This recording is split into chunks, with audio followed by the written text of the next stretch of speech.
Hi, thanks for tuning into another Atomic-Moto mission briefing, and this one is a critical mission briefing.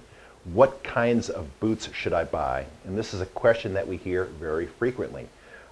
For many of our customers, they're spending some of their time on the dirt and some of their time on the street, and so they're looking for gear, and specifically boots in this case, that they can use for both activities.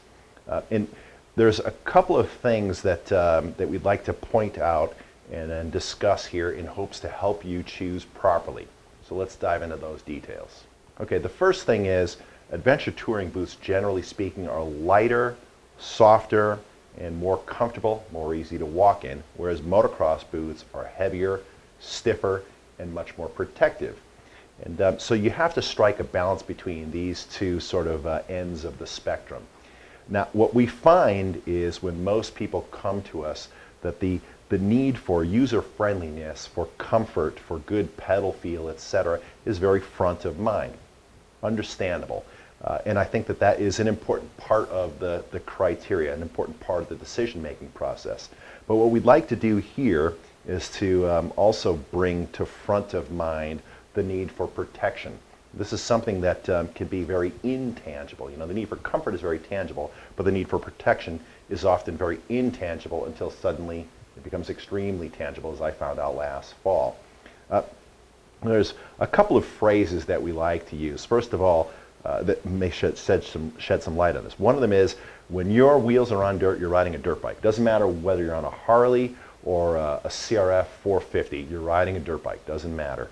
The other is that we like customers to wear as much boot as they're willing to tolerate. Now, quite frankly, this category is much more popular. It appeals to a broader segment of the market. We sell a lot more of them. This is great for us commercially. But sometimes we like to remind customers that there's a need to focus a little bit more on protection. And when is that necessary? That is necessary when you're riding more uneven terrain. It's not how fast you're going, not how aggressive you are. It's the type of terrain you're riding.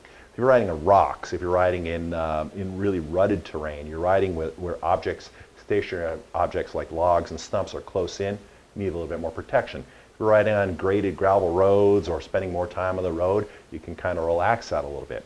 If you're a more experienced rider, you kind of know the game, you can err a little bit more to the side of your preference. If you're a less experienced rider, you should probably err towards safety, so we keep you in the sport for a longer period of time.